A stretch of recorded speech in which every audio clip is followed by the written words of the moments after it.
தமிழகத்தில் தவைகா பெருவாரியான ஓட்டுகள் வித்தியாசத்தில் ஆட்சியை பிடித்ததையொட்டி விழுப்புரம் முத்துமாரியம்மன் கோவிலில் தவைகா மாவட்ட இணைச் செயலாளர் விஜய் காளிதாஸ் ஏற்பாட்டில் சிறப்பு வழிபாடு செய்தனர்.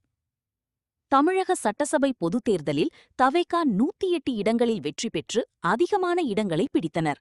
தமிழகத்தில் ஆட்சி அமைக்க பெரும்பான்மை இடங்களை பிடித்ததைத் தொடர்ந்தும் முதல்வராக விஜய் அமரவுள்ளதையொட்டியும் விழுப்புரம் கிழக்கு பாண்டி ரோட்டிலுள்ள முத்துமாரியம்மன் கோவிலில் தவைகா மாவட்ட செயலாளரும் விழுப்புரம் சட்டசபை தொகுதி வேட்பாளருமான குஷி மோகன்ராஜ் தலைமையில் மற்றும் மாவட்ட இணைச் செயலாளர் விஜய் காளிதாஸ் ஏற்பாட்டில் சிறப்பு வழிபாடு செய்தனர்.